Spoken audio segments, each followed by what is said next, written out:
Recent কিছু ঘটনা শুনলাম, তো বলি। ব্যাপারটা হচ্ছে, একটা বাচ্চাকে শুনলাম যে কোনোভাবে হয়তো তার টিচার বকেছে, বা ভীষণ কিছু কিছু বাচ্চা থাকে না অতিরিক্ত চঞ্চল, তো তাকে মানে অতিরিক্ত দুষ্টুমির জন্যই হয়তো বকা খেয়েছে বা কানমোলা খেয়েছে, যাই হোক হয়েছে, তো সেটা নিয়ে তার গার্জেন চলে গেছে বলতে। তা অ্যাকচুয়ালি ব্যাপারটা কি জানেন তো, আমরা যখন বড় হয়েছি, আমরা সবাই, আপনারাও যখন জানেন যে অত ফ্যান্সি স্কুলে ভাই, ভাই বাবা মাও ছিল সেই রকম, যেমন একটা এদিক থেকে ওদিক হলে দোপাস একদম।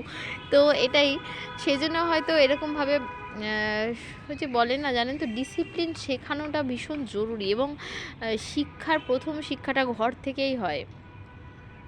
বাবা মা কি শেখায়, কি বলে, কিভাবে চলা যায়, সেগুলো খুব ইম্পর্ট্যান্ট, আসলেই তাই, জানেন তো।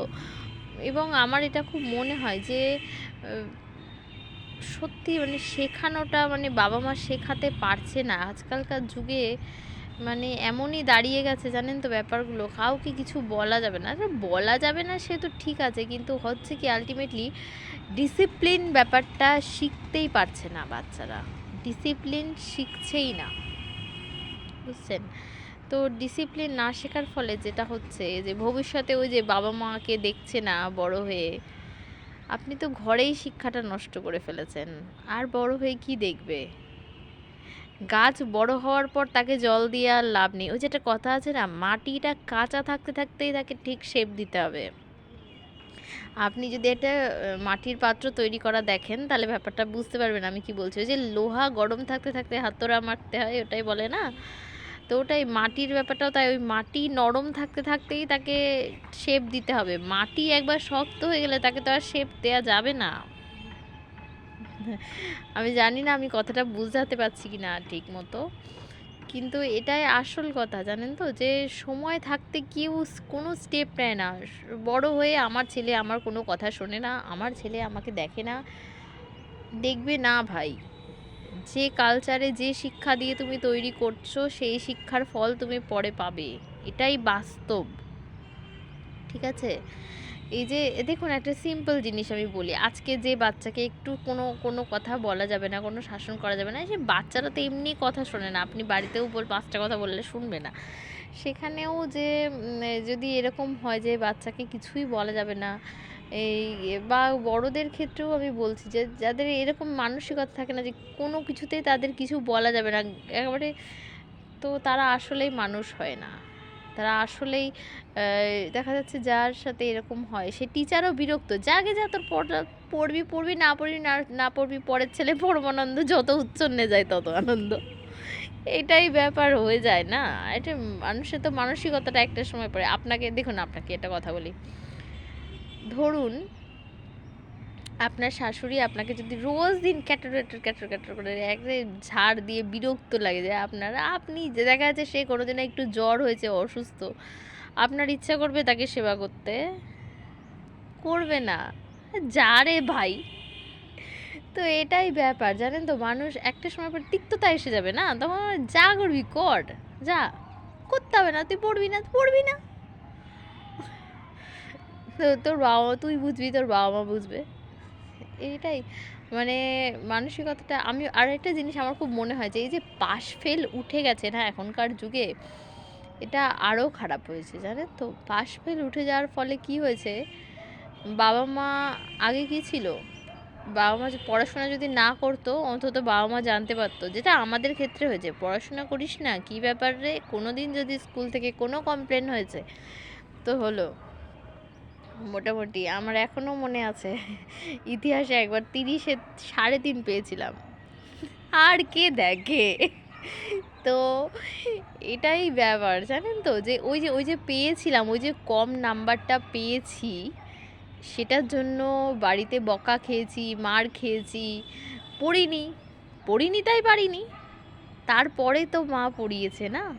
তো এটাই ব্যাপার, যে আপনার বাড়ির লোক যদি নাই জানতে পারে যে আপনি পড়ছেন না, জোর এই যে 30, ধরুন আজকে যদি পাশ করিয়ে দেয়া তো ব্যাপার, তাহলে 30-এ যে আমি ধরে নিলাম 12, 13, 15 দিয়ে দিল, তা আমার বাড়ির লোক কি জানতো, ও ঠিক আছে পাস তো করছে, তার মানে পড়েছে, হয়তো কোনো কারণে পারেনি পরীক্ষা হলে। এই যে ব্যাপারটা, এই যে আমার বাড়ির লোক তো জানতেই পারতো না তাহলে যে আমি পড়িনি। এবার তো এটাই ব্যাপার জানেন তো, যে পড়াশোনা যারা করে না, মানে এটা তার বাড়ির লোকও জানতে পারলো না, টিচারদের তো কিছু বলা বারণ, বলবে না টিচার, পরের ছেলে পরমানন্দ, গোল্লাই গেলে আরও আনন্দ, যা তুই যা করবি কর, মারলে বকলে কিছু বললে যাদের সমস্যা তাদের ক্ষেত্রে এই মানসিকতাটা চলে আসে, যা ভাই যা যা যা, দূরে থাক দূরে থাক, কিছু বলার দরকার নেই, মাস গেলে মাইনে নেবো, চুপচাপ বসে থাকবো, আমার তো খাটনি কম, বেঁচে গেলাম। আসলে ব্যাপারটাই তাই জানেন তো। তো এটাই যে পাশ ফেল আসাটা আমি মনে করি খুব জরুরি। পাশ ফেল না থাকলে আর সঠিক মূল্যায়ন না হলে সত্যি আসলেই ভালো বাচ্চা খারাপ বাচ্চা চেনা খুব সমস্যা। এবার আপনি আমাকে উদাহরণ দেবেন, হ্যাঁ বড় বড় কান্ট্রিতে এই হয়, জাপানে ওই হয়, ওখানে ওই হয়, ভাই ওদের লেভেলটাও দেখো, ওদের দেখো এই মুহূর্তে সবচেয়ে বেশি ডেভেলপড চীন। চীন যে হারে ডেভেলপমেন্ট করছে, ওই লেভেলে এই মুহূর্তে পৃথিবীর অন্য কোনো কান্ট্রি ডেভেলপ করতে পারছে বলে আমার জানা নেই। চীন, জাপানও আছে, জাপানেরও ডেভেলপমেন্ট ভীষণ ভালো। আপনি ওদের কালচার দেখবেন, ওদের হ্যাঁ ঠিক আছে ওরা হয়তো অল্প বয়সে শেখে না, কিন্তু ওদের যে চীনে, বিশেষ করে চীনে তো ভীষণ, মানে চীনের এক্সামও ভীষণ টাফ। আপনি যদি, আমাদের এখানে ইঞ্জিনিয়ারিং পড়াশোনা করা কত সোজা, কিন্তু চীনে কিন্তু এত সোজা না, ঠিক আছে। এবং কোয়ালিটি যথেষ্ট ভালো। এমনি এমনি ওরা তৈরি হচ্ছে না, এমনি এমনি ওরা সারা ওয়ার্ল্ডের মধ্যে ম্যানুফ্যাকচারিং হাব তৈরি হচ্ছে না। আপনাকে এটা বুঝতে হবে যে আজকে কিন্তু শুধু ওই পড়া করে পাশ করে নিয়েছি বললেই কিন্তু হবে না, ভবিষ্যতে কিন্তু তাকে ইনকামও করতে হবে। আপনাকে এটা, মানে এটা বলতেও তো আপনার তো নিজেরও বোঝা উচিত যে শুধু তো পড়ছে এটাতে তো এটাই তো এনাফ নয়, ওকে তো এর থেকে বেরিয়ে তো কম্পিট করতে হবে। আজকে সব কোশ্চেন শর্ট কোশ্চেন, ঠিক আছে, ঠিক আছে, আজকালকার যুগে সব পরীক্ষার কোশ্চেন হয়েছে শর্ট কোশ্চেন, ঠিক আছে, শর্ট কোশ্চেন। এবার আপনি আমাকে বলুন তাহলে, যদি তাই হয়, এই যে ডাব্লিউবিসিএস পরীক্ষার সিলেবাস চেঞ্জ হয়ে গেল, এই যে ইউপিএসসির মেন্স পরীক্ষা হবে, ডাব্লিউবিসিএস এর মেন্স পরীক্ষা হবে, আপনি তো বাচ্চাগুলোকে লেখাই শেখালেন না, তাহলে এবার তারা মেন্স পরীক্ষায় গিয়ে কী লিখবে? রসগোল্লা। দেখুন, আমি একটা কথা বলি, খুব ভালো করে বুঝবেন কথাটা, যেখানে আপনার মান নামছে, শিক্ষার মান নামছে, কিন্তু যার বাবা মা শেখানোর তারা কিন্তু শিখিয়ে দিচ্ছে। আজকে যদি আমার ছেলে মেয়ে হয় তাহলে আমি কি তাদেরকে না শিখিয়ে রাখবো? হারগিজ শেখাবো না। জীবনের প্রথম ধাপ থেকে একদম তাকে স্ট্রিক্টলি, মানে এটাই তো বোঝার ব্যাপার না। গাধার দলের মধ্যে বড় হলে তো গাধাই হয়ে যাবে। আপনাকে নিজে বুঝতে হবে যে আমার ছেলেমেয়ের জন্য কোনটা ঠিক কোনটা ভুল। সবাই জানে, জানে না কেউ তা নয়, চেষ্টার অভাব।